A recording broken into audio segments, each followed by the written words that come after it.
This is a HeadGum podcast.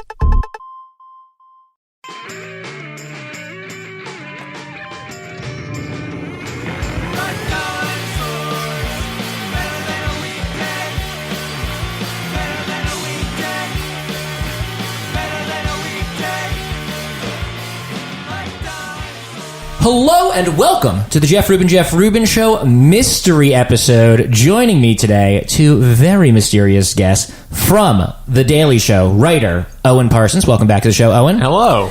And Sarah El-Maleh, video game voice actor. She's in a lot of indie games that you probably know and love, and is in the upcoming For Honor from Ubisoft. And I want to make sure I get this right. You are the female Viking Raider? Yeah, Viking Raider, yeah. Viking Raider. Mm-hmm. So if that's what you roll, that'll be my... So this podcast, in a way, is a preview of what people will be hearing when they play For Honor. This is going to match the experience of playing For Honor impeccably. Let's talk about... I also play a Viking Raider in The Daily Show. in my weekly LARP sessions.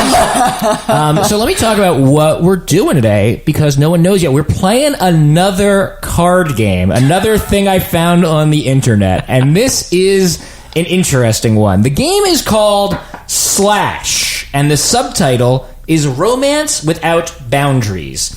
And the way it works is there is a pretty tall stack of cards. This game comes with, I'd say, 4 times as many cards as is necessary. Not that that's a bad thing. If cards didn't fall over, you could stop your door with it. You got a real Tower of Babel there. Yeah. Like the cards stacked up is about as tall as my hand. I don't know if that helps or not. Well, dear listeners. As a standard English unit, Jeff's hand. Yeah. Here's the deal with this game. Every card on each card is the name of a pop culture character, and we will all have a hand of cards. There's 3 of us.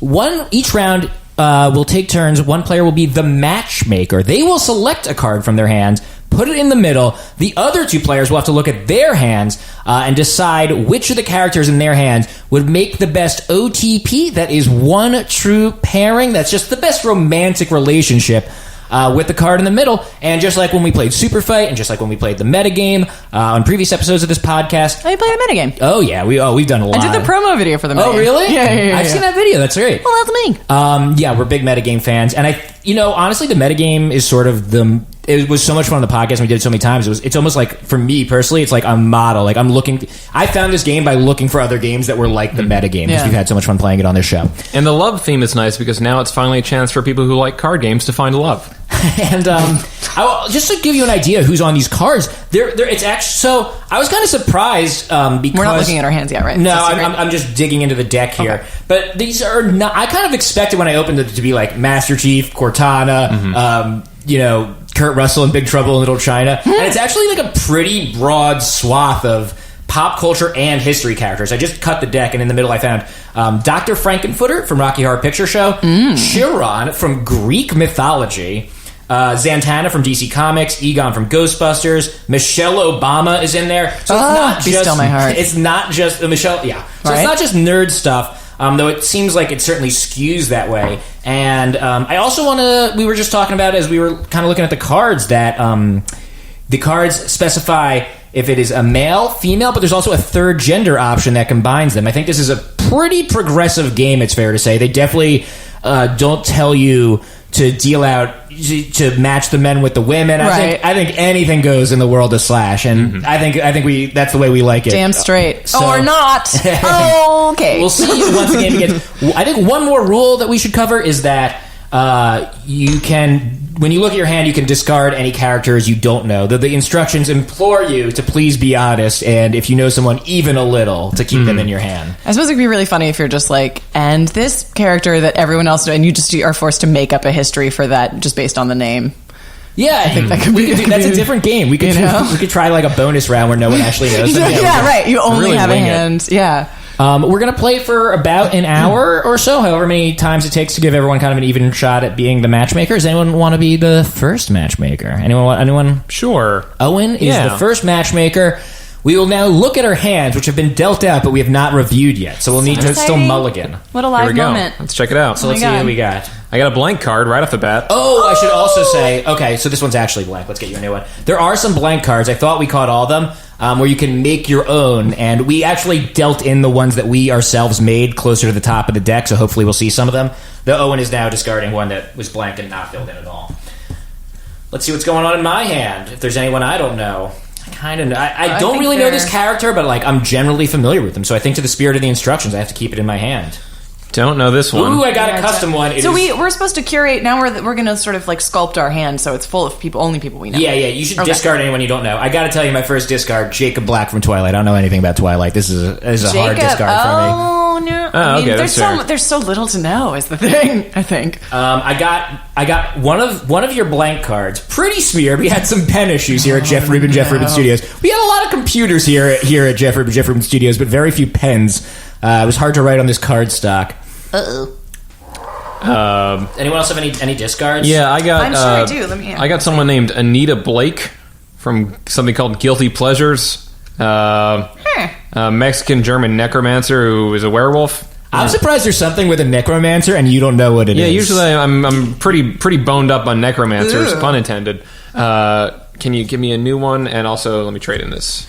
I've got one. It's from. Oh, you gave me one. Okay. It's from.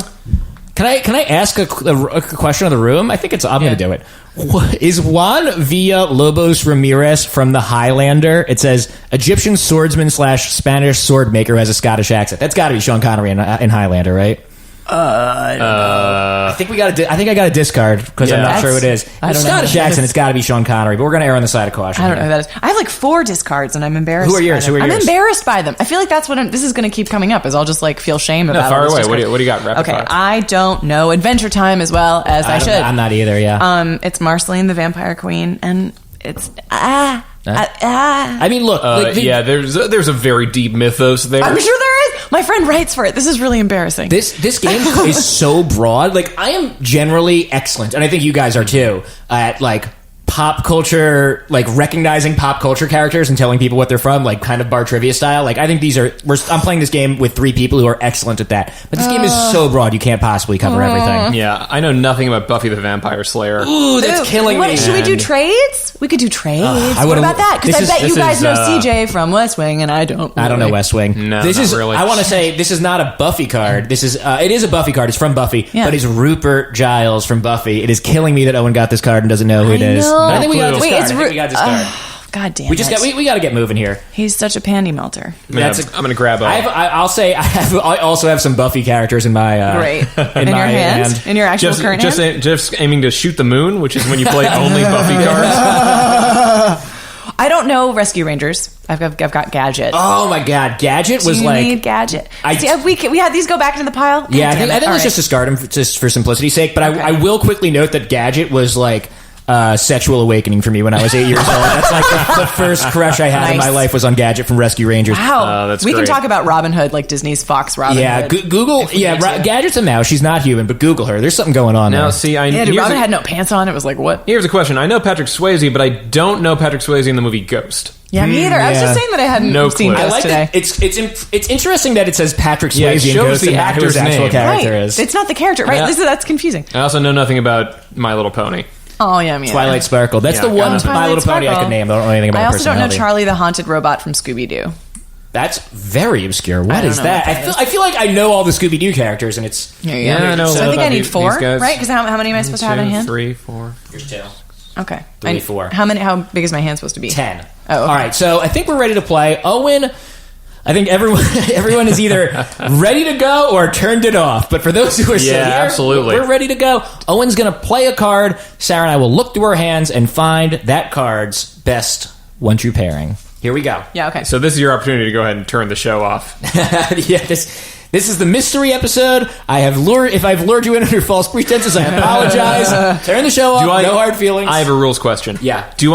When I play a card for you to make a match with, do you only get the information on the card, or can I elaborate as to who they are? If we don't know who they are? Yeah. I think we could talk about it. I think it enriches the round for us to be better informed. A supernatural card I'm discarding. Yeah, right. I don't know that. Well, I'm going to start this one off with something most people probably know. And the first Lonely Heart we're playing in this deck is Rosie the Riveter. Yes! Rosie the Riveter. A World War II American. So true American. Let's try reading from the cards once and see if it's something we'll continue doing for the rest of the show. I think they're funny. You want me to, or Yeah. The ones I read what's were the sound funny. card? Rosie the Riveter. Morale-boosting propaganda heroine during World War II, Rosie was a cultural icon and embodiment of the women who worked tirelessly in the factories of America, and most importantly, she's worth 2 points. Nice. Yeah, so the characters have points based on how obscure they are. I don't know if I want to play with that rule. I don't really like it. I think. What do you guys think? Should we play with the points? Fail. I think all relationships, keep track. any round you win is worth a point, regardless of the point values of the character. Okay. That said, it's pretty impressive that they consider Rosie the Riveter to be, I think more points equals more obscure. Yeah. And they're putting Rosie the Riveter, just to pick one I saw earlier, as less obscure than the Rocketeer. So this iconic piece of American feminism. Oh, yeah. Yeah, dude. She can I've get got one it. from an Adult Swim cartoon that's worth less than Rosie the Riveter. All right, so Sarah and I looking at our hands, Right. picking the best match. All right, who this is a should good be- one. This is a good one. I like. This is a I feel good like we one. should start off easy. Because Start off Rosie has even though it's not really a character or even a real person, right? Maybe it's based on a real person. I don't know. Uh-huh. But she has some personality. Like there's Oh, yeah, dude. there's definitely like I'm thinking about who she'd yeah, be good with. she can do it. It's kind of interesting.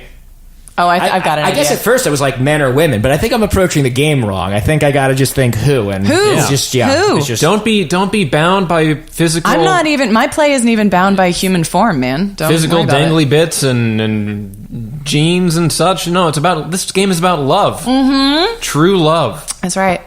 that spans time and reality and this is hard. cartoons. Do you feel confident with yours? I don't. I feel know. pretty Oh, pretty boy. good Oh, about boy. mine. Yeah, I feel pretty good. Confidence is most romance, Jeff. Okay. I think I've got one. I think I got one. Okay, so do we put these in the pile and then turn them over? How do we do I think this? we both reveal simultaneously At the same time? Yeah. Ooh, okay. Do you want to count it off? Yeah. 1, 2, 3. I've selected Angel from Buffy, All right. Okay. and it seems you have selected. Nemesis from Greek mythology. Now, Angel is. I'll quickly just for those. Do you want to go first and justify? Yeah, and also I guess when you justify, maybe it's helpful. For some, apparently not everyone has watched all of Buffy, so I haven't finished Angel the show. Oh, Angel's good. Or Buffy entirely. So can we save any? Yeah. I won't. No series spoilers. ending? No Yeah. spoilers. For the record, when you said Nemesis, I was very excited, and then when you said from Greek mythology and not Resident Evil, I got very disappointed. I'm sorry. So Shoot, Angel, I gotta know my audio. I gotta know my matchmaker. Let me read what the card says. Brooding vampire with a soul. Buffy's love interest leaves to start his own group. So this is. Yeah, Buffy's main, though certainly not only, love interest throughout the TV show Buffy the Vampire Slayer, played by David Boreanaz. He is a brooding, tortured vampire who has been cursed with a soul, which is bad if you're a vampire because you have to do all these terrible things, but he actually has a soul so he can like feel the guilt and terror of it, and that is the curse that was placed upon him by, I think, a gypsy because he was such a evil vampire. That's not PC. And No, it's not. No, not, no. not the preferred nomenclature, dude. Anyway, look, we're playing a progressive game. That's enough credit for the episode for one day. The reason I selected Angel is because he's so obviously attracted to strong women, and True. when when I think of We Can Do It and Rosie kind of flexing, that's very Buffy. You know, kind of getting her friends together, trying to beat the odds. When all of when demonic mayors and robot army projects or whatever were invading the city, Buffy always had a we can do it attitude. You know, like I guess what I did here was I kind of thought Angel loves Buffy, Rosie's a lot like Buffy. Syllogism. Thus, they would get together.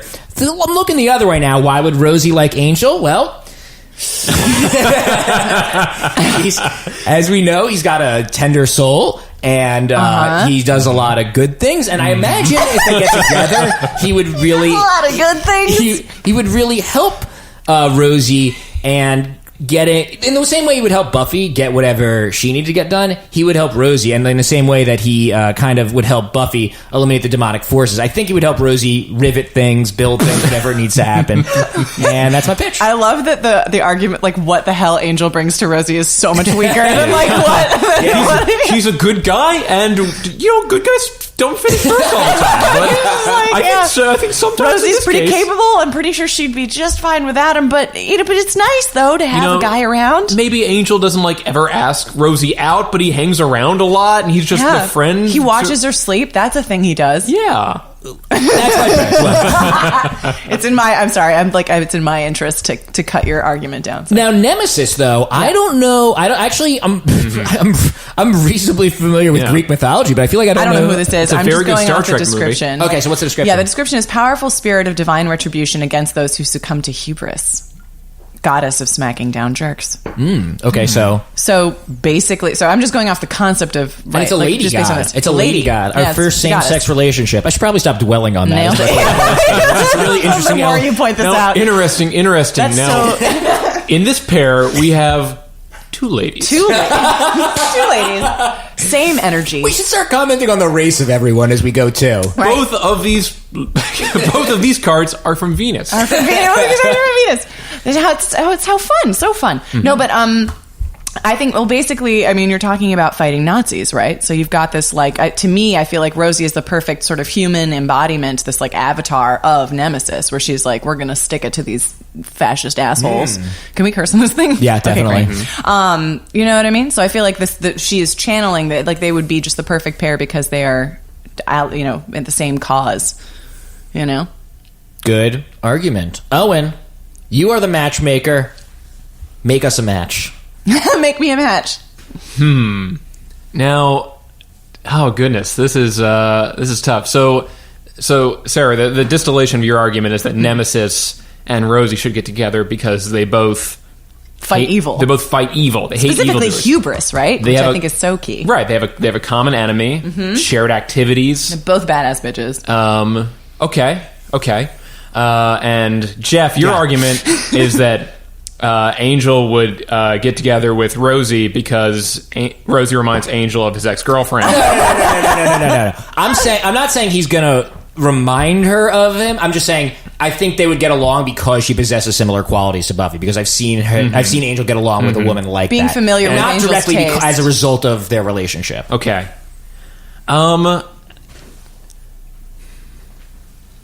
Really wish it was the Resident Evil Nemesis. I think I would. Is there a thing I say? I ship these people? We should. I think we should institute that rule. I think I ship. I ship Rosie Angel, and not necessarily because it's going to be a successful romance, but I think the passion is going to be there. At least for sure. At least until the wartime's over. And Rosie can. I don't know what Rosie's day. I guess here's the thing, she'll keep riveting. Because Nemesis would comfort her when the men come back and take their jobs back, and all the progress that happened during the war gets reverted. It's true. Nemesis, very unprogressive. Point for Jeff. And we move forward. Point Jeff. Point for Jeff is just something you insert into conversation. I guess everyone needs one more card, right? So you take that pair. Is that the idea? Yeah, right, for score keeping. Is this trash pile? Yeah, maybe just throw it over there or something. Okay. Who didn't just... I'm holding one card. Someone would make excellent use of this card, and it won't be me. Sarah, do you want a matchmaker, or should I? Sure, I can do that. Can I deposit this? Yeah. Trade in? After just talking about Star Trek, I have no idea what this is. Oh, man. Who is it? It's Vigare from Star Trek. This is actually the villain / mystery in Star Trek the Motion Picture, the first one. Wow. It's the Voyager satellite and it's evolved AI or something. That movie's really bad. But that's anyway. kind of what I assumed. Yeah. Yeah, that was a real on the face twist. Okay. All right. I've got one. I'm ready if you guys are ready. Yeah. Well, tell us who we're matchmaking. Yeah. So I'm gonna. Yeah. We are matchmaking Scarecrow from The Wizard of Oz. Oh. Because I want him desperately to find love. He deserves love. Can you read his description? Yes, let's read his description. So, straw man with a straw brain, great at dancing a floppy jig and being missed most of all by heroines. He's really good at being missed. What does that mean? Why is he missed by heroines? Because I think that's what she says. Oh, Scarecrow, I miss you most of all. Okay. I appreciate the seriousness with which everyone's approaching this. I'm thinking really hard. I'm thinking really hard. Yeah, it's tough. He's, It's a tough one. I care about him. I want him, I want it to work out. Well, can I ask, what... I don't know what kind of personality. Like, I don't remember much about the Scarecrow other than that he doesn't have a brain. Like, what's his deal? He's kind of, well, should you explain? My memory of him from the movie is that he's like really sweet, and he's not, and also that he's not dumb. Is that he complains about like, oh gee, like I wish I had a brain so I could do smart shit, but he's like not that stupid. I feel like he actually comes through. Like everyone sings their issue, but they end up just displaying the attributes that they allegedly crave. I'm ready. That's why you ready? Yeah. All right. I selected Fox Mulder. And I selected, I get the feeling it's going to be an uphill battle, RC from Transformers. RC is the lady Transformers is a tough play right? with me. I What's don't up? really know. That's the lady Transformer, I believe. It is indeed. The one, all right. You want to go first? Who went first last time? I think I did. You did. Okay, so I'll go first. Okay, yeah, because you're going to need me to walk me through this one. I'm not as All right. Transformers aware. So let me just read the description on the card here. Sorry, it's very transphobic. Excuse me, this is not a reputation that we're allowed to promote. First off, RC, I want to point out, is worth fewer points than Rosie the Riveter. So in the game's judgment, RC is less obscure than Rosie the Less Riveter. obscure. So right away... Not true with me. Right away, she's not in this for the points, man. RC is the resident, I would say, token female on the Autobots team in the 80s Transformers cartoon show. She is as it says on the card, a butt-kicking, human-friendly robot Autobot who can transform into a rad motorcycle. Now, the reason I think RC would make a natural match for the Scarecrow is because in relationships, what you want is a shared foundation. So right away, they have something in common. Neither of them have brains. The Scarecrow, made of straw. RC, made of circuits and metal. So that offers kind of an interesting yin and yang situation. The Scarecrow's kind of like wafty and back and forth, and RC's much more of a... she's a military presence. She has order in her life and made of steel. Thirdly... I think RC, once meeting the Scarecrow, could realize that she has a lot to offer the Scarecrow because she can turn into a rad motorcycle, and that's going to come in way handy in Oz, which consists mostly of yellow brick roads, from what I remember. And also, I mean, you know what? I think I've laid my case. I think RC and the Scarecrow from The Wizard of Oz would naturally come together and live in beautiful, beautiful harmony on Cybertron or Oz, depending on whether they choose to live where she has a job or he has a job, and where once they sort that out. I don't think he even had. Well, I guess he leaves his job, doesn't he? Because he's like stops scaring crows to go join an adventure. So he seems pretty flexible. Doesn't he get a diploma at the end? He does get a diploma. He's got the whole working world. Yeah, he can get a job. He can get a job somewhere. Newly job ready. Well, it's a pretty strong case. I selected Fox Mulder, of course, David Duchovny from The X-Files. The card describes him as an FBI agent, believer in all things mystical, alien, or odd.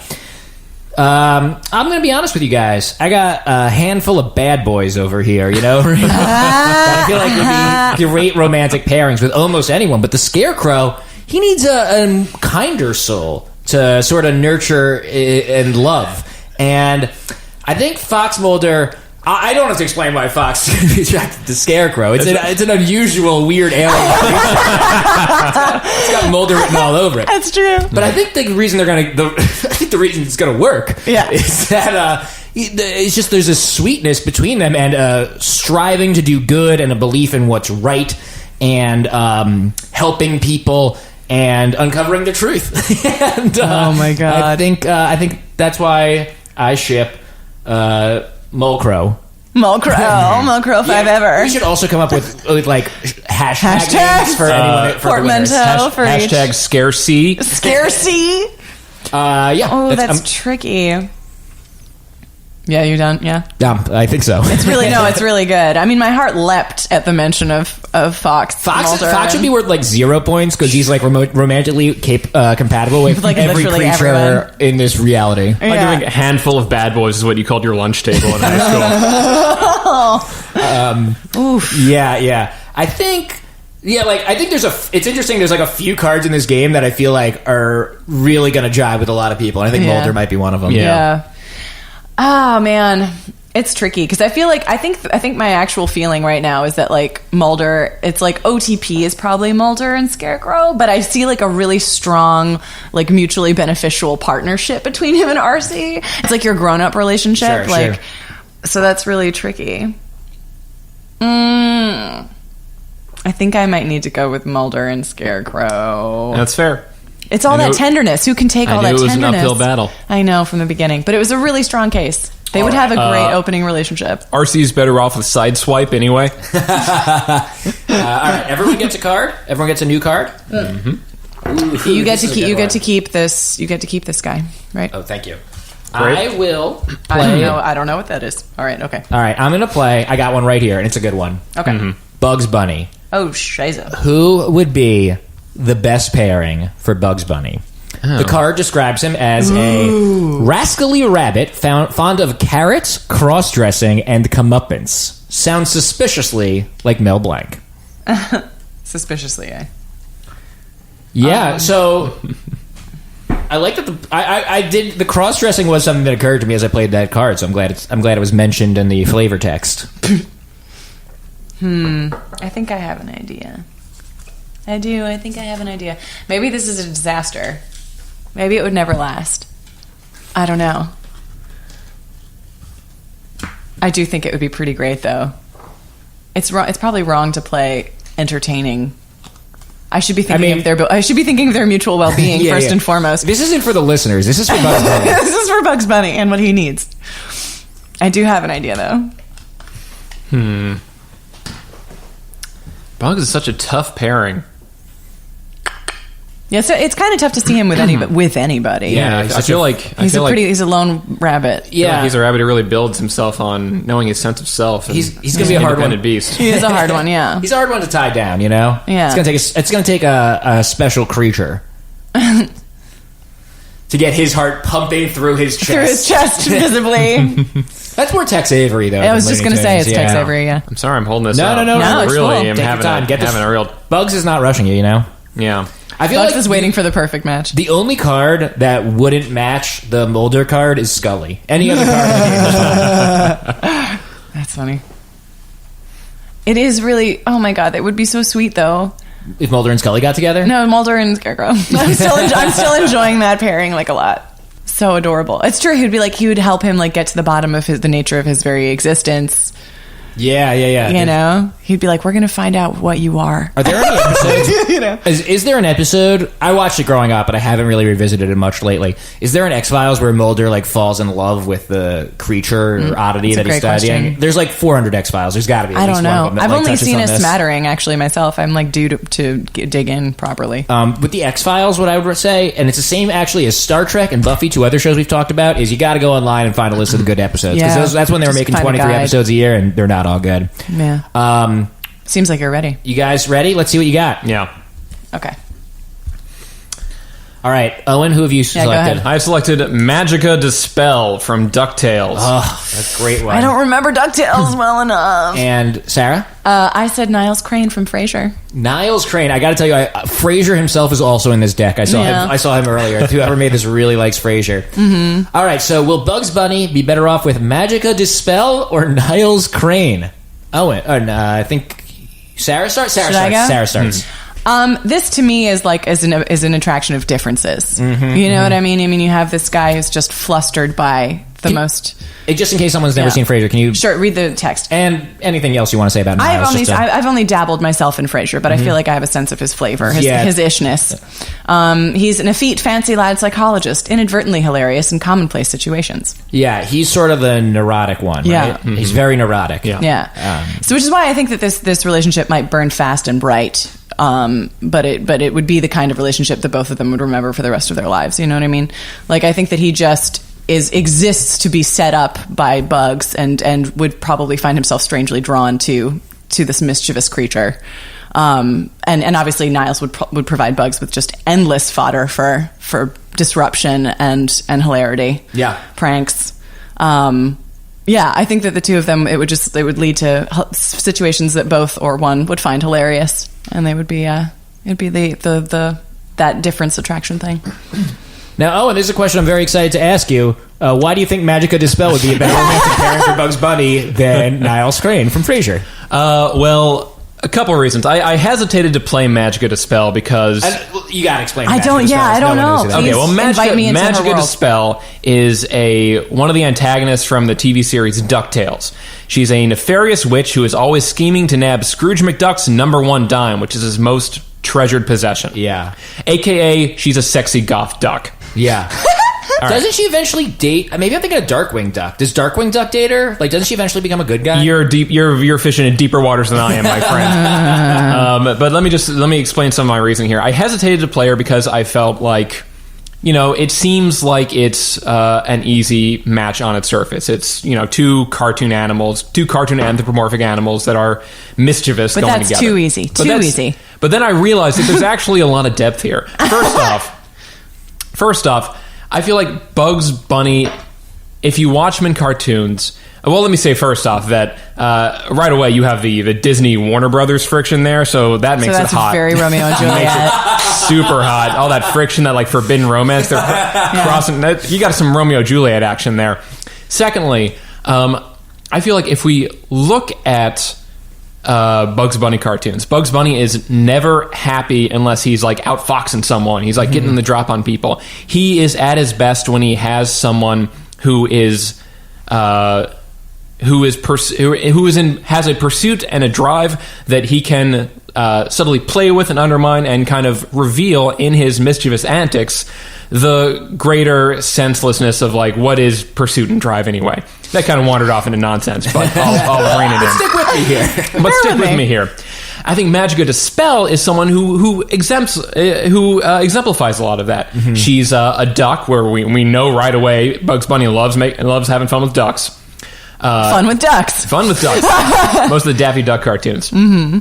And she has kind of that sort of nefarious edge to her that I feel like Bugs Bunny could really play off of. Because Bugs Bunny is not like a true blue paladin type. He's like a fun, neutral mischief maker, and so is she. She just happens to be opposed to the protagonist of DuckTales, so she's classified as an antagonist. But I feel like Bugs Bunny, given his affection for mischief, his love of playing around with people, and Magica Dispel's love of getting involved in schemes and getting involved in ways to like finagle what she wants out of her opponents, that they form this wonderful connection that spans across cartoon universes. And yeah, that's why I would ship Bugs Bunny and Magica Dispel. Call them Bugsica da Bunny. Bugsica da Bunny. Bugsica da Bunny is a good shipping name. That is a better name. Bugs Crane? Bugs Crane sounds like a mobster. Those were both excellent arguments. I was skeptical about both selections, but you both really sold me on them, and this is a tough call. I think I'm going to go with Niles, and I'm going to tell you why. Because I feel like Bugs needs a straight man, I feel like he needs a straight man. I feel like Niles is a great straight man, and if there's one thing we know about Niles, he can like really take abuse. Like you can shit all over Niles, and he kind of just like keeps staring ahead and takes it in good stride, and I feel like that would make it a great relationship. Good round, everybody. Point for Sarah. Thanks. And everyone gets some new cards. Let's see what I got here. I gotta go rewatch DuckTales, yeah? I gotta discard. I know this. I've watched this, and I gotta discard because I don't remember the character at all. You guys, I gotta discard Banana Man. I don't know who that is. Oh, Banana Man, I think, was a British cartoon about a guy who ate bananas and became a superhero, and they used to show it like during commercials as like weird filler on like real old Nickelodeon. I think I only like 80% believe what I just said. I'm gonna toss away Gwen Cooper from Torchwood, even though I've watched from Torchwood. I don't remember a single character from it besides Jack Harkness. She has a great Welsh accent. I'm gonna throw away Tomax and Zammot from G.I. Joe. Oh, those were the twins. They were the twins, according to the card. So I just take another. Okay. Okay. All right. So who is going? I think we've gone around. We've gone around once. I think it's Sarah. This is yours, and I think it's Sarah's matchmaking turn. This is trash. Okay. I apologize. Sorry. It is Owen's matchmaking turn. Sorry. Yes. Okay. Well, I'm gonna throw out the card I just got, which is Timon or Pumbaa. Ooh. Or Pumbaa? Yeah, Timon or Pumbaa. Those are two very different people to match. This is one of the blank ones that I filled in. I wrote Timon or Pumbaa. I think, but my intention was the person who played it selected which one. Oh, was it? You should choose. I think you should pick which one. Because those are just totally different energies. My God. You know what? Why not both? Let's make this polyamorous. Okay. Timon and Pumbaa. All right, so we're looking for a third. Yeah, They're on the market for a third. A balancing element for the... Okay, that's I interesting. love it. All right, it. that's pretty interesting. Okay. Boy, I don't know that... A meerkat and a warthog. Mine are all ludicrously bad. Like, none of these... On the prowl for a middle. I feel like I've got that handful of bad boys, and you're just... and you're playing against me. You're strategically choosing characters who wouldn't get along with them. I actually just played the first one I got that was someone else's custom card. Yeah, that's fair. Mine are so bad that it's like... Okay. All right. I'm ready. All right. Flip them. I've selected the Rocketeer. And Sarah's selected... I selected Eve from WALL-E. Both characters with jetpacks, so... Yeah. So naturally, Timon and Pumbaa's constant need for jetpackery will be fulfilled. Jetpacks, check. Who is first here? I forget the system and how we're doing it. I think we've been floating it to the left, so I think it goes to you, Jeff. Okay. Yeah. I selected the Rocketeer, someone who loves to go on adventures, someone who loves to explore, someone who believes Hakuna Matata. What does that mean again? No worries. No worries. Yeah, okay. Bold play, not remembering what Hakuna Matata was. I actually wrote it in quotes on the card. Did? Yeah. You did? Just like it's a slogan or something? I forgot. I had to sing the song for a second. Get to the part where... Hakuna Matata. It's a wonderful phrase. But it's one of a phrase. It means no worries for the rest of your day. It means worries? It means worry a lot. It's the Woody Allen version. It means. So, Rocketeer, carefree. I was thinking about how he flies and how he doesn't worry, though that advantage has been somewhat neutralized by Eve. But I think, to me, this is just someone who, when I look and I think about people who, if they saw Simba in the jungle, would take them under their wing and teach them how to eat bugs and also and all sorts of things, and take someone in and make them a part of the family. I think that's the Rocketeer. He believes, according to the card here, it doesn't say it, but trust me, he believes in justice and the American way and all that stuff. And I know Timon and Pumbaa are an American. I know that, but I think those values are still very much in their hearts. Ace Pilot. Should we read? Is anyone would your listeners not be familiar with the Rocketeer? Great. If they're not, they should shut the podcast down right now. Go find it. Flush their phone down the toilet. My listeners I think are probably pretty good, but all of your listeners just silently turn their head to the Rocketeer helmet sitting on their bookcase. That's the nicest their thing anyone poster said. of Jennifer Connelly. The Rocketeer is a comic from the 80s, but I think it's like a throwback to the 50s, so I'm kind of unclear on when it's actually 30s, from. Isn't it? Yeah. It's a throwback to silent films, it's like 40s actually, because it's World War II. World War II, yeah. But the comic itself, I think, is from the 80s, and it's like a period piece. And then they made a movie out of it in the late 80s, early 90s, before anyone figured out how to make like superhero movies really successful. And it was a big Disney movie that summer, I guess, and it didn't do very well. Though it's actually a pretty charming little movie. I actually watched it a few years ago. Timothy Dalton's the bad guy, and it's a fun movie. Jennifer Connelly's in it. And yeah, he's a dude. She had a very different silhouette back then. He is an average... Jennifer Connelly's been in stuff forever, though. She's been famous forever. So the Rocketeer himself is like... he's a test pilot. He actually just is a mechanic who works for the airplane people or something. And he finds this Nazi secret weapon, which is a jetpack, and uses it to fight the Nazis. Just like Timon and Pumbaa presumably would if they found a jetpack. I'm sure that their conscience would dictate that they also fight Nazis. The things I see Timon and Pumbaa doing and the things I see the Rocketeer doing, I can see the other one joining them for. I think Rocketeer would be into what Timon and Pumbaa do, and I think Timon and Pumbaa would be into what the Rocketeer does, and that's why it would be such a wonderful polyamorous relationship. People have been making this argument for years. I got very lucky to have the card in my hand when you played Timon and Pumbaa. You tapped into a rich vein of Timon, Pumbaa, Rocketeer slash fiction. We could go check the archive of our own. All right. The thing. All right. Sarah. Okay, mine is sort of simpler. It's very energetic. It's simpler, my argument. Yeah, well, I mean, because I remember the movie moderately well, WALL-E. But I feel like Eve, you've got these two boys. They're goofing around in the jungle, right? And they have, one's nervous energy and one's kind of like a gregarious type. And I feel like Eve is like business, but without being stodgy or a wet blanket at all. She's just like, she's going to keep you from running off a cliff. She's going to get things done. She's a feminine energy, introducing a little feminine energy to the mix here. But yeah, I think that she would keep everyone from accidentally eating the wrong bug, for example, or or just forgetting to do anything that needs to be done without dying. I just feel like that there's a little bit of like efficiency without any less fun that she represents. They're both Disney, so they could just like bump into each other at the studio or something. Studio, Sure, at the House of Mouse. I should be helping Sarah, but I just had to point it out. Right. She's got a little bit of a technological advantage. I mean, they're out. I'm sure they're going to need a little. They would benefit from a little bit of tech. And if we're just being real, I think Timon would fuck the hell out of her. Compelling cases on both sides.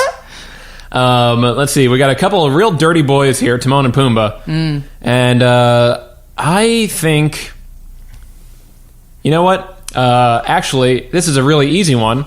I ship Timon, Pumbaa, and Eve because they're about the same size. How did that not occur to me? That's a great answer. Let me say that, just so I can claim some sort of victory here, that Timon and Pumbaa was my card and Eve was my card, and my two cards are Nicely now done. they are doing it beautifully Happily. locked in a dirty jungle threesome for all eternity. Eternal You embrace. must be such a proud father. That was a fun one. Let's get some more cards. All right. Yeah. Yay. So I keep getting my own Ooh, this is blankies. cards. Can I put these back in the deck? I think I gotta discard Kesha. I know who Kesha is, but I don't know a single fucking thing about her. I don't know anything The about only Kesha. recent things I know about her are really sad. Totally. So- Yeah. I'm with Kesha. I support her, but I don't know a single goddamn thing. But It would No, be like yeah, a that makes tall sense. order. Like you would need to find like a true champion, good-hearted, like real epic pairing for her. The only thing I know about Kesha is when I lived in LA, I lived by a bar called Jumbo's Clown Room, Yeah. and like more than one person told me that Kesha likes to go there. And I like, believe that. That's just like the perfect pairing of information for my head. Oh, I've been to Jumbo's I'd like to Clown Room. pair. I waited I lived outside like 2 blocks from it. I never for went. like 30 minutes at like 2 a.m. and they were like, "You're not gonna get in," and we're like, "All right, bye." Jumbo himself didn't let you in. I thought it would be more clown themed. I was disappointed. What an innocent. Okay, who's doing this? Who's matchmaking? Oh right. Is it me? Okay. All right. The card I replaced Kesha with is so good. All due respect to Kesha, but I'm really happy with what I picked you up got, instead. I'm you really got shut out and no one misses you. I'm pretty curious about this one. I don't know if it's an easy. Well, See, I'm torn between a bunch of ones that I think are like real bad boys and ones that I think would be interesting. This Yeah. game is very. Do you want to, guys? Can I just take your temperature real quick? I think this game is hard. It's real hard. Like in Super Fight, which was the game where it was very similar, but you were just deciding who would win in a fight. Yeah. But like there were character cards and so forth, and it was I think a little easier because like you can just imagine anyone fighting and come to a conclusion. But even with 10 cards in my hand, I'm having trouble like coming up with like someone who I think's a really good fit for. Oh, it's a lot. Fucking Niles Crane or whoever. It's a lot harder than Super Fight because in Super Fight, like you could have a as interesting an argument as possible for Link from Legend of Zelda to win, and then the other person plays. Oh yeah, I play Cthulhu, Eater of Worlds, and you're like, well, fuck. Sorry. I guess I lose. Yeah, totally. I like it more than Super. I had fun with Super Fight, but I like it more than Super Fight for that reason. I think it's like fun. I mean, maybe I'm being a real girl right now, but I like really enjoy thinking about what these relationships would consist of. It's a much more interesting. I would say, even though it's more difficult, I would also say it's a more interesting challenge. Like anyone can kind of decide who wins in a fight, but to make romance happen, it takes a subtle touch. It's totally. You need to be clever. One thing from Super Fight that I would like to like take out of the deck of Super Fight and put into this deck is items. Yeah. So Super Fight. Clever thing in that game was you didn't just have a character, but you had characters and weapons, so you could be like Master Chief with the Master Sword. That's I don't know what I'm very uncreative, so both my examples use the word master. Right. But that was a fun like randomization element of it here. Here the randomization is just like the incredible breadth of characters that are covered, and I can't stress enough how many cards come with this game. It's at least twice as many as you would need to have a good time.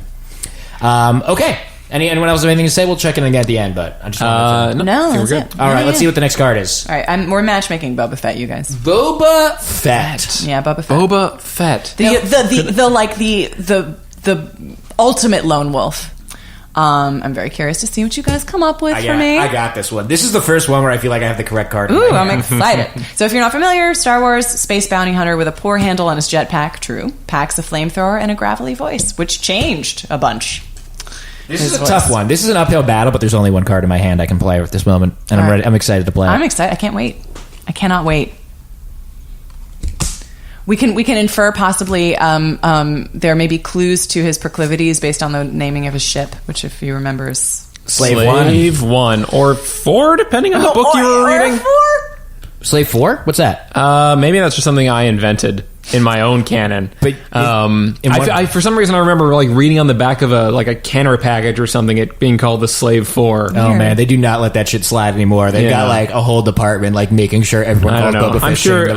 I'm sure no one who's listening to this podcast will have the authority to debate me. Okay, let's see what we got. Yeah. You're all ready? Everyone's all ready. right. Okay. Boba Fett is destined to be with Daenerys Targaryen. Ooh! I selected Zoe Washburn from Firefly. Oh, that's really good! So, you want to go first? Who's first? To the left. It's me. Oh, man. So, Zoe Washburn. If you have not watched Firefly, pause the podcast, watch all 13 episodes in the movie Serenity. Maybe there's 14 or 15 episodes, but do all that, then come back. Firefly is a great show. I don't need to...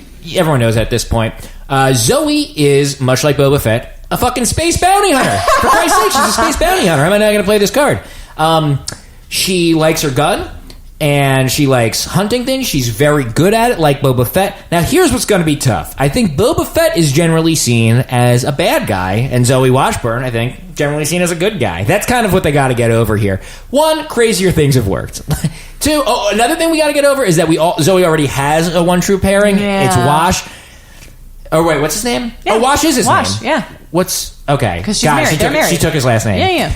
I mean, I think we're doing and this... Wash is pretty different. Without getting spoilery, we're doing this post-Serenity. Oh, no! So, she is on the market. She's keeping Wash's last name for some reason. Oof. And, that's dark. That's exactly it. It's dark. She's not the same Zoe. And, she's like, maybe I've been following the good guys for too long. Also, the other thing is that I think Boba Fett is only bad because our heroes are Luke and Han and stuff. The truth is he's neutral, just like Zoe. He's a bounty hunter. He'll do whatever people pay him to do. They're both bounty hunters. Like, the crew on the Firefly is more, is not... I'd say they're both, chaotic Serenity. Neutral, maybe. Maybe Zoe Pragmatic. is... Maybe Zoe might be lawful neutral. Is that a thing? Yeah. It is? Yeah. Okay. Why Confirmed. everyone looked at me for some reason. There's a grid. All right. There's a simple grid.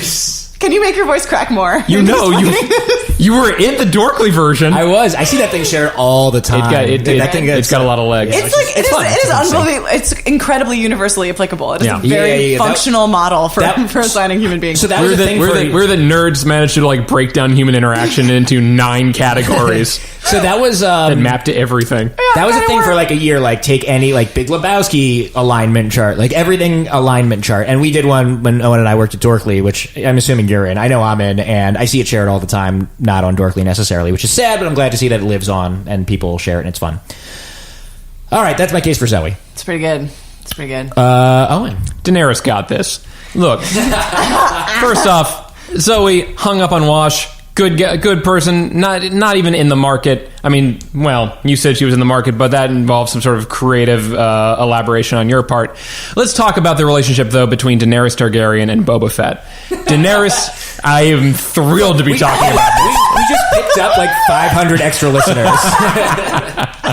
First off, this is the first pairing I've been excited about since Bugs Bunny and the Dark Duck person I've already forgotten the name of. Magic Spell. Because it's a guaranteed ship. I guarantee you if we Google this, there's thousands of pages of it online already. Yeah. But Daenerys Targaryen, we know the kind of guy that she goes after. Mm. We can look at Khal Drogo. We can look at Jorah Mormont. We can look at Dario. She Does that rhyme with Mario? Is that because that's how I internally? I'm not sure. That's I a don't question. know. That is a good question. But the point is that dude is totally a great match We can for Boba Fett. look at Super Dario Brothers because she's in it for the bad boy. She loves that person, and maybe Boba Fett isn't the dude she marries for political reasons or whatever. But oh boy, does Daenerys like fall in line with a Boba Fett all the time. Boba Fett, on his part, he's not a bad guy at all. He's a mercenary. He is what we call a true neutral. I can't believe I brought it back to the damn D&D grid by mistake. Okay. Boba Fett is a mercenary. Like, of course he would check up with Daenerys because Daenerys is where the current hive of scum and villainy hangs out. That's where all of the mercenaries are. That's where he's going to be. Of course they're going to run into each other. Of course they're going to meet eye meets visor. They're going to fall in love. This is a beautiful match because not only does Daenerys love guys like Boba Fett, she also has a keen eye for things that are going to help her retake the Iron Throne. And what's going to do that better than a grappling hook, a jetpack, a flamethrower, and the fastest blasters in the galaxy? And those all belong to Boba Fett. And the galaxy would cover Westeros, right? I haven't watched Game of Thrones in a while. Give me a second to come up with the name. Right, all of the galaxy doesn't include Westeros, yeah. I ship Daenerys Bafetgarian. Daenerys Boba. I'm doing this thing where now I just like I don't compress the name at all. I just insert them together. Mine is Zoba Fett. Oh, that's good. I don't know. That's pretty good. Okay. I think I've got it. I think it's. I was really actually, and this was such a turn. This was like I was really excited to hear both of these cases because I really didn't know which way I was going to go. It was like up in the air. I feel like with a lot of these, you sort of like know right away what you're feeling. But with Zoe, yeah, I think she needs a good person. She needs that balance in her life. She needs because I think she's a little shadier. She's a little more cynical. Sure, she's a little darker, and that Wash's sweetness kind of counterbalances her. So I don't know if, but the post.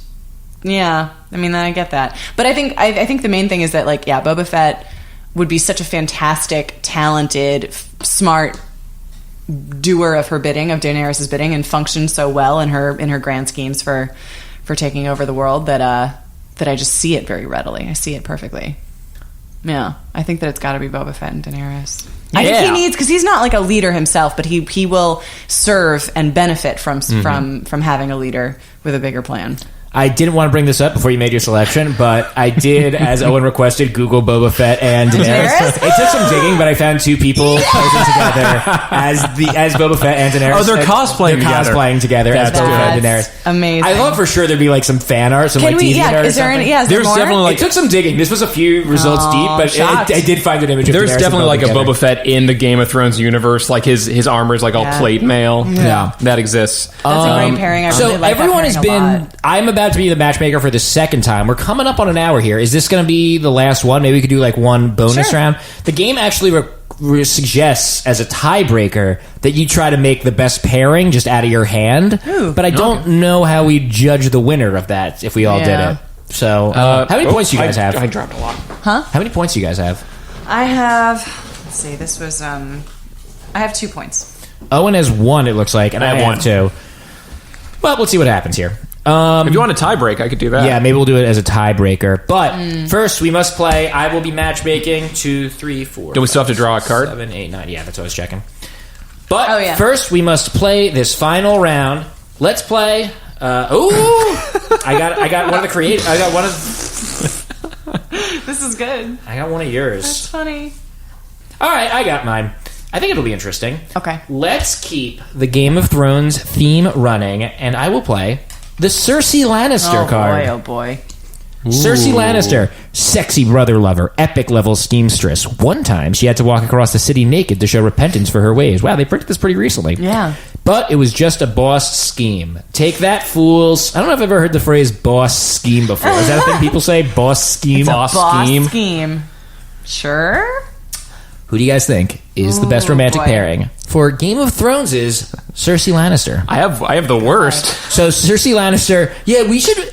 A good variant would be the worst because I felt like I had a lot of good bad ones in my hand. Should we? Do you guys want to do the that? worst? Do you guys want to do the worst? Oh, I like it. I'm down. Let's do it. Do the worst. Well, that'd be interesting. I think that's fun. We're inverting this round. Who would be the worst pairing? Though I think I kind of want to pick something different than Cersei Lannister because it's kind of easy to imagine who'd be bad for her. Like any good guy's bad for her. Anybody's bad for her. So I'm gonna pick someone else with that in mind. Cersei's future. Right. She's incapable. So with that in mind, she's like so evil, you know. Depending on what you play, I want to Nothing's say a what I was going to functional play as a terrible match for Cersei Lannister. Okay. Well, it's tough because like they're all. Well, let's see how it goes. See how All it goes. right. Like love. Let's try a historical one. I'm gonna play. Okay. Well, do you guys know anything about Marie Antoinette? I guess I don't really. Yeah, I know the stereotypes. I know about her. pretty much everything on that card. 16th century Queen of France lost her head to a revolutionary machine, figuratively and literally. Let's try it. Sure. Marie Antoinette from France. Okay. Is a 1-point card. We're doing the worst one. Worst Who would be the worst pairing for Oh. Marie Antoinette? My worst card became my best card. Ooh. Dang. Okay. All right. So yeah, this is. I'm kind of interested to see how a historical one plays out. We've obviously gravitated towards the dorkier end of things, which is how it should be. But it'd be fun. I would love to see a group of historians play this game with just historical characters. Like I'm not smart enough. I don't know enough about history to do that. But like a version of this with just real people from history, with like people who are super knowledgeable about that, would be so fun to watch. No, what? So we're doing good match or bad match? Bad match, the worst pairing for Marie Antoinette. Owen needs this point to bring it up to a 2-2 tie. Why you got to bring it back to points, man? It's about love. I was having fun, hanging out, Just a couple of friends. shooting jokes. Recording a podcast. Yeah, sorry. I've got one, I think. I got a... I've really been shooting from the hip this whole time. It's really a very instinctive. But love is like it's from the heart. It's from the gut. It's not Worst match. Zoba Fett was the Complicates. first time where I was like, oh, this is the correct card. I actually really had good. something remotely appropriate to play this time. Otherwise, I'm going to live with you guys. I've sort of been reaching. But that I think is the joy of this game is the reaching. Yeah. I think that's right. You know? I think that's a great point. It's like Drawful. You know, Drawful is a great game that comes in the Jackbox Party Pack, and everyone draws, and and you have to guess what people draw, and they make you draw on your phone, so everyone's is bad. But the point is that it's bad, and like the point is kind of the frustration of it. And I think it's a similar situation here. All right, I got my worst match. Okay. Shall we? All right, let's see, Sarah, who you got? I have the Quaker Oats man. The Quaker Oats man. What is the flavor text? It says a simple man of faith and oats, And, which is all I needed. And I have Beetlejuice. Beetlejuice. Not the star, but the star of the movie. Okay, Star of the movie. good. Because I don't know anything about the star. Owen, I believe you will lead us off with Beetlejuice. All right, Why would Beetlejuice be the worst pairing for Marie Antoinette? I feel like you sit it there in the sentence. Beetlejuice... what we know about Marie Antoinette, what our limited communal knowledge is that she was a 16th century, I'm just reading the flavor text on the card, Queen of France. She was so obsessed with like style and class and fashion and cake that it drove her own supporters to murder her. And what worse nightmare of a pairing for such a classy 16th century French aristocrat than the ghost with the most... Beetlejuice. Sure, he's sort of rude, as I recall from the film. Yeah, he's a bit vulgar. He's a bit of a farty, warty, disgusting, slimy, booger-eating, burping, belching, smelly, awful. What is he? Is he like a poltergeist? That's a good question. Yeah, What is he? Demon? I think he's like He's a ghost. He's a ghost contractor. I guess he's a ghost, outside. yeah. I think everything except sandworms. I think everything's a ghost in that movie. There's worms, but even the weirdest thing is just a So ghost. he's sort of this commoner, like even lower than a French commoner. And those were some low commoners at the time. He's this gross, disgusting, wormy, awful man. I feel like as soon as Marie Antoinette, I'm sure she probably plays Beetlejuice as this sort of parlor game. She's like, oh, I heard the peasants say if you say Beetlejuice 3 times into a mirror, you'll see the face of your true love. And she does that, and now Beetlejuice is here. And Beetlejuice is such like a class obsessed, like gross dude. He's gonna like try and marry Marie Antoinette, and Marie Antoinette is gonna just be horrified and pursued all around the court of Versailles until the French public capture her for all her villainy, cut her head off, and now, boom, she's doomed to spend an eternity with Beetlejuice. With Beetlejuice. Yeah, sure. Her own personal hell. It's and a I feel like argument. her own personal hell is probably the worst match you can have. Good argument. Sarah, It's really good. Why would the Mine is Quaker so Oats much man- simpler. Yeah, tell me about it. I think he's just like, I mean, he has moral. Like, what we know about her is that she is sort of empty of empathy and sort of an ability to like have a moral system outside of her own immediate needs and her own personal decadence. Seems oversimplifying, but okay. Anyway, but yes, that you know, what we know is that she was like the stereotype of her of let them eat cake was just an inability to comprehend the lives of those other than herself. Whereas obviously the principles of being a Quaker are pretty, you know, good. There's a whole moral, ethical system in place, and charity and community and all these things that are kind of opposed to her ability to even conceive. But yes, that this man and also these sort of values of simplicity and simple living and all that other stuff. I just picture him sort of smiling and being incredibly boring to the point where she would probably want to self-harm, and also just that he would also equally throw her under the bus as soon as it became clear that she was not in line with his Quaker values. Can I just say one thing? Yes, please. Let them eat oatcakes. Let them eat oatcakes. Oatcakes. Compelling arguments from both sides. Once again, I feel like we're getting really good at this game. I gotta say, I was really enchanted by Owen's argument. I mean, he basically zeroed in on the one thing I know about Marie Antoinette, which is that she's really high class, and was like, you know, that's kind of like the thing that history remembers her for. And Owen, I feel like, selected someone whose primary tribute is really, as he mentioned, the exact opposite. He's like probably one of the most low class characters in this deck, which you guys can't see how tall this deck is, but it's really impressive to say. In our fifth reference to the size of this deck. It's really enormous. It's so, you know, to say he's one of the most low-class characters in there, it really is saying something. So I think I got to give it to Owen, and not. It's interesting. I have like a strategic consideration here, which is if I give it to Sarah, she's going to have 3 points and win the game. Wow, I cry foul. We're going to go into a three-way tiebreaker. Boo. So I'm sort of incentivized, but I do feel like Owen earned it. I greatly enjoyed that argument. So I feel like tip my hat to my competitor. Quaker Oatsman was my write-in character. And so I feel like I was cheering for both sides on that one. Oh, fun. So, Beetlejuice really is the grossest. She really would be horrified. We could say we're just tied, but I'm enjoying myself, and I kind of want to give it one more round. Let me see the instruction sheet over here. Here's what they recommend for a tiebreaker. Mm-hmm. It's you make your own match, right? And we have to nominate a third party, judge. That would make sense. We'd have to knock on the door of your neighbor. You know, here's a sidetrack, but in college once we had a party where we got some vintage dance record and we all learned how to do like the maramba or something, like some like 60s dance record, and then we knocked on my neighbor's door to have them come over and judge our dance competition. It was a really fun party. We're not doing that today, though. I don't know my neighbor. A real handful of bad boys. I was pretty crazy in college. Judge my foxtrot. The tied players, which is all of us, select a pair of characters from their hands and place them face down on the table. Then they reveal them to the group. Players vote on which pair is the truest OTP played, and that person is the winner. I guess there's 3 of us, and if we say you can't vote for your own, that'll work, right? Yeah, I guess, yeah. Yeah, so let's do that. So everyone is going to look at their hand. I think everyone needs one more card. Everyone will... So now we're all looking at our hand of 10 cards and picking the 2 best characters. Don't know this one. Who would be a match. I don't know this one.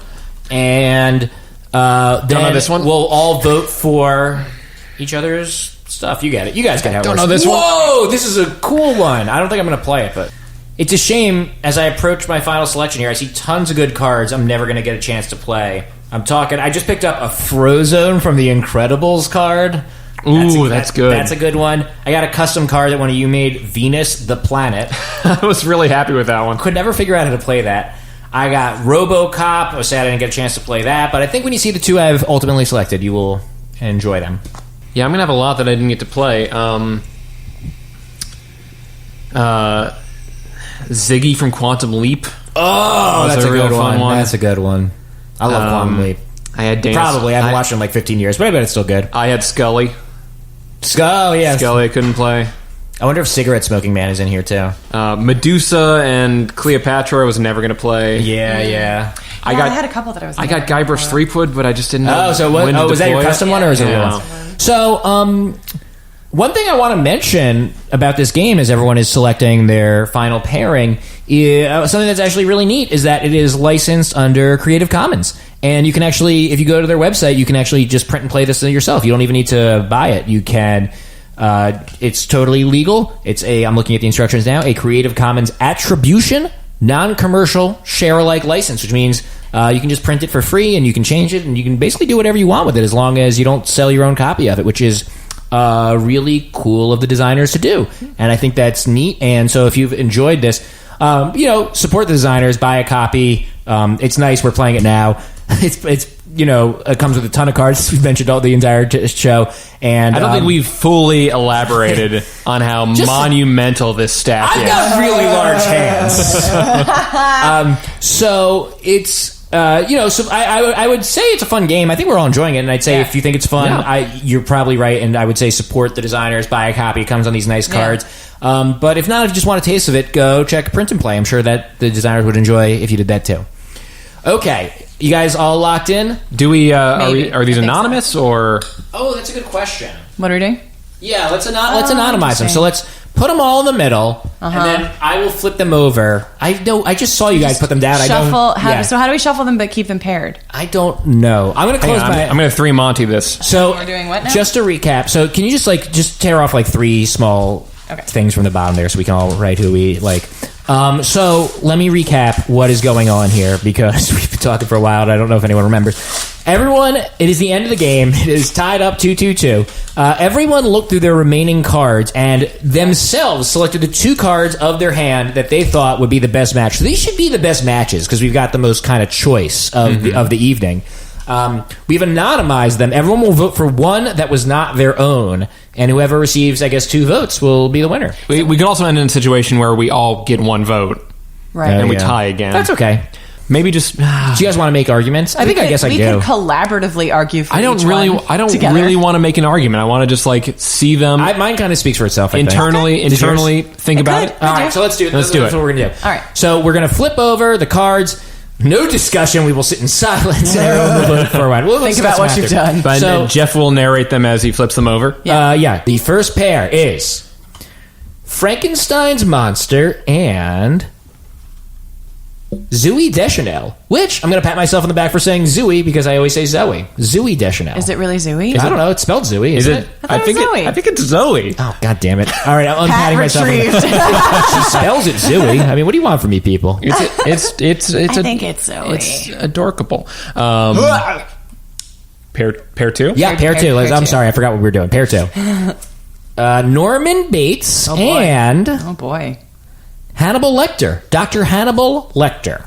And our final pair is Zap Brannigan from Futurama and Lieutenant Hikaru Sulu from Star Trek. Are there any people here that we need to explain to the audience? May as well. Zoe Deschanel, perhaps. Yeah. Let's do the flavor text. So, Frankenstein's monster, you guys know. So, the pairings, once again, to run through them with some flavor text. Frankenstein's monster, I don't need to read. Zoe Deschanel, manic pixie dream girl, jazz singer, and actor, reportedly lives in an enormous hand-crocheted daisy. Wow, a lot of... Really leaning into it on this one. Yeah, a lot of snark on that. I imagine Zoe Deschanel... playing this game, getting this card, just being like, what the fuck? Sounds nice. I got nothing against her. And Norman... All right, so pair 2, Norman Bates, of course, mother obsessor, person killer, plot twist from Psycho. Dr. Hannibal Lecter from the movie Silence of the Lambs and also the TV show Hannibal. Zap Brannigan is probably the one that made me think we needed to do this. He is a recurring character on Futurama who's a lot of braggadocio, sort of obnoxious and ignorant spaceship captain, and Lieutenant Hikaru Sulu, who is, I'll read the card here, don't want to get these details wrong, helmsman of the USS Enterprise NCC 1701. Looks amazing while shirtless, swashbuckling, and crazy. Makes a damn fine captain in his own right. Owns copyright on the phrase, oh my. How'd I do on that? Oh my. I didn't know I was doing it until I was reading the sentence. Yeah, that's very good. That's of course the George Takei character from Star Trek, or the John Cho character, depending on what reality we're living in. All right, so those are our pairs. Everyone write down the one you like the best. Now what? I guess we reveal them. And then we just say them out loud. Yeah, I voted for Frankenstein and Zoe Deschanel. Okay. I also voted for Zoe and Frankenstein. Whoa, that's the winner. I wasn't able to. Yeah, so it was Sulu and Brannigan was my vote. Whoa! Because I couldn't vote for myself. All right, so mine was Norman Bates and Dr. Hannibal Lecter. Are you guys kidding me? Dr. Hannibal Lecter is fascinated with crazy people. Norman Bates is the craziest person. It's a match made in heaven. No. Hannibal is fascinated by smart people and complicated. Norman Bates is just like an easy psych 101 case. Like he would be just manipulated from here to high heaven by Hannibal Lecter, and they're both loners. Zap Brannigan and Sulu. Obviously, they're both in space. It sounds like that was yours. That was my pick. What was your further reason? I felt like Zap Brannigan is such like both of them are like just delighted starship captains. They're voyagers among the stars, and I feel like Zap Brannigan. I feel like Lieutenant Sulu is the only person who's like raw swashbuckling sexuality could stand up to the same as Zap Brannigan, and I think they meet each other. They're like a fire in space. It felt right to me, but it felt less wrong than Norman Bates and Lecter. And Sarah, Frankenstein's monster and Zoe Deschanel. Yeah, I mean, ultimate manic pixie situation, having this creature searching for, you know what I mean? Creature searching for dignity and kinship and intimacy, and having this adorable, sweet person who loves projects. I'm picturing her with like a Bride of Frankenstein type hairdo. Mm-hmm. Yeah. Well, Sarah, I think that means you are this evening's winner. Congratulations. Thanks, guys. I object! Throw everything on the floor. I'm not having fun, and no one should be. I'll never find love, and I resent it. Tweet at Jeff Rubin to object to this travesty. Oh, God. Jeff Rubin on Twitter is the oil economist, and I'm sure he'd love to hear from you. I meant what I said. Tweet at Jeff Rubin, the oil economist, to complain. Guys, final thoughts on the game. I think I stand by what I said in our mid-game check-in. Pretty fun. Pretty interesting. Very nerdy. It feels like deeply nerdy because you have to like get concerned, like in a way like that's actually like deeper than just playing a Final Fantasy or a Mass Effect or something, because you are like really engaging with these like characters and thinking about who they should be dating. It's hard to think of a nerdier activity than what we just did for the past hour. I think that's a compliment, by the way. That's a recommendation. Yeah. I think it's wonderful. I think while there is this enormous deck full of many possible things from all sorts of canons, the deck really tips its hand in what it thinks are common knowledge and what are not by its point values. Because I'm just looking at this, and Frankenstein is worth the highest points on this board. Well, Sulu too, but the fact that there's 3-point cards out there though. But really? among a pad that includes like Zap Brannigan from Futurama, like the idea that people would know Zap Brannigan before they would know Frankenstein's monster is pretty absurd to me. I'm looking for some 3-pointers. I got the Dunwich Horror from the Cthulhu mythology. I could have played that. I wouldn't have been able to play it. It's a big invisible horror. I do admire, and I think this is probably the most fun part about the game, and we've mentioned it a few times, just the wide variety of characters. Again, just to flip through a few. Yeah. Cinderella, Simon Belmont, Shatara from Thundercats, Maid Marian, Yogi Bear, Egon, Xena. Like, with the rule that you can discard the cards you don't know about, it's very easy to put together 10 characters. If you are in any way dorky, which if you're still listening to this, you are, that you are excited about and like will have fun talking about and playing with in this game. I like that you're left with a handful of people who would have made for good pairings, but just are consigned to be lonely hearts. I know, I can't believe. Yeah, dude, the Velociraptor from Jurassic Park, destined to die alone. I had Ziggy from Quantum Leap. I mean, these are wonderful people who are just going to need some alone time because for some reason, like, the lightning didn't strike today. But maybe... Who am I supposed to pair with H.P. Lovecraft, I ask you? Maybe the Cthulhu. Not black people. There is, I think that maybe that is a lesson about love that we can take from this game, because even characters like... I can't wait to learn today. I'm saying that... We've reached the moral of the Jeff Rubin episode. Play some slow piano music. All I'm saying is there's someone for everyone. And like, God, that's cute. Even characters, like, I've had LL Cool J in my hand, one of the most eligible bachelors in the game. But, it's just you gotta wait for the right person. He's not compatible with everyone. He's not compatible with the Scarecrow from Wizard of Oz. No, if we had a few more rounds, I definitely could have match-made LL Cool J with Tron from Tron. So I think that's the lesson. That's the lesson. So this was fun. / recommended goes on the Jeff Rubin Show recommended list, which doesn't really exist, but if it did, this would be on it. Guys, thanks so much for coming over, playing. How can people find you on the internet? Owen, you go first. I'm at Owen B. Parsons on Twitter, and I don't know, that's it. Cool. Sarah? I'm also on Twitter at Selmaleh, which I'll just go ahead and spell. It's SELMALEH. Cool.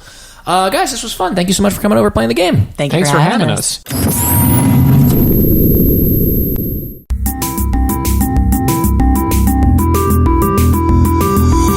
You did it. You survived the mystery episode. Thank you again to Owen and Sarah and the creators of the card game Slash, which I think it's fair to say we really enjoyed. I hope you enjoyed it too. I'll be back with a new episode in 2 weeks. I guess that's really it. You can find me online at Jeff Rubin Show on Twitter. JeffRubin.com has links to everything else, including my email address. If you have someone you would like to hear on the show in the future, I'd love to hear about it. If you have suggestions, I mentioned this in the episode, but if you have suggestions for games that are like this or the metagame that you think we should play on the show, definitely let me know about that. And maybe we'll play it. You'll find out when you hear the next episode in 2 weeks. See you there. But for now, bye. That was a HeadGum podcast.